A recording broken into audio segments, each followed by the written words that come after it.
রাকিব রে কইছে আমার টাকাটি ফেরত দিতে। এই যে এটা কি এটা কি এটা কি এটা কি এটা কি এটা কি ছিল? এই এটা কি ছিল? এই এটা কি করলো ভাইয়া? এটা কি করলো ভাই? এই যা এটা কি করলো?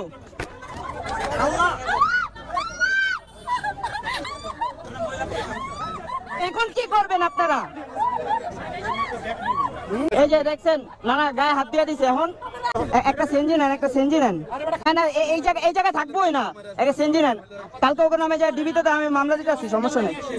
আরে ভাই ভাই একটা সেনজি নিয়ে আহেন না।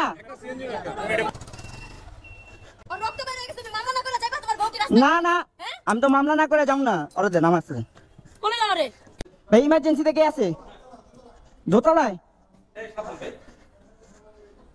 আমার ভাইগনা যদি কিছু হয়েছে তোমার মতো মিথিলারে আমি ছাড়বো না। তোমার ফুল ফ্যামিলির আমি টান দিব।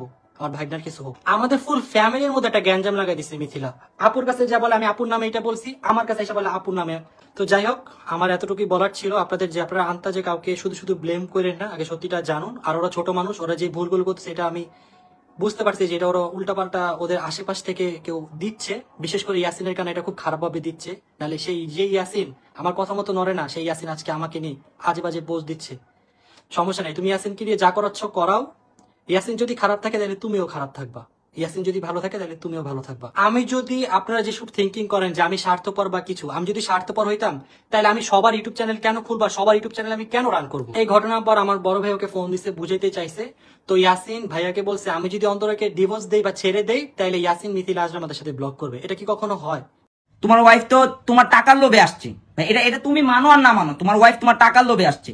তোমার যতদিন টাকা থাকবে তোমার ওয়াইফ তোমার কাছে থাকবে, যেদিন তোমার টাকা ফুরিয়ে যাবে সেদিন দেখবা যে তোমার ওয়াইফ তোমাকে ছেড়ে চলে গেছে। বলছে যে আমার ওয়াইফ টাকা থেকে আসছে, ওর কি টাকা কোন দিক দিয়ে কম ছিল? ও কি টাকাওয়ালা কি মানুষ এই পৃথিবীতে নাই?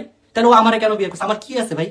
তোমার টাকা যতদিন আছে আমি তোমার সাথে ততদিন থাকবো। ইয়াসিন যে কথাটা বলছে যে আমি ওর বউকে বলছি যে ওকে ইয়ে করে এটা করে, এটা টোটালি বানানোর কথা বলছে। আমি পোস্টটা দেখছি, পোস্টটা দেখে কার খারাপ না লাগবে যে কারো ফ্যামিলি নিয়ে সে এমন উল্টাপাল্টা পোস্ট দিবে, কিন্তু ইয়াসিন কিছু বলবে না, তাহলে কি রাগ উঠবে না? আমি ইয়াসিনকে বলতেছি যে মিথিলা কোথায়, ওকে নিয়ে আসো, বাসা মানুষকে ডাকাচ্ছি, আজকে সামনাসামনি কথা হবে। বাট ইয়াসিন কিন্তু মিথিলাকে দেয় না, আমাকে কথা বলতে দেয় না। আমার সাথে অনেক কথা বলতে চাইছি যে মিথিলা এই পোস্টটা কেন দিছে, কি কারণে আমার জানা দরকার।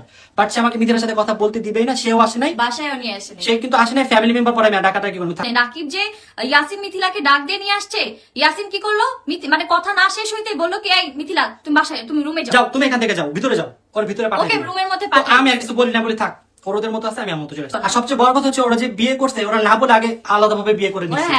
পুরো ফ্যামিলি কি না বলে একা একা বিয়ে করেছে। তাহলে বুঝেন মিথিলা কেমন ফ্যামিলি, বলে যে আমার ফ্যামিলি, আমার বউকে নিয়ে কথা বলবে না। তুমি কি করছো ইয়াসিন? তোমরা আগে তুমি কি ফ্যামিলিকে রেসপেক্ট করো? তুমি যে বলো তোমার নানুকে তোমার বিপক্ষে করছে, তোমার খালাকে বিপক্ষে করছে, কেন তারা তোমার বিপক্ষে কেন যাবে? তুমি আমার ফ্যামিলি মেম্বার, তারা কি তোমার ফ্যামিলি মেম্বার না?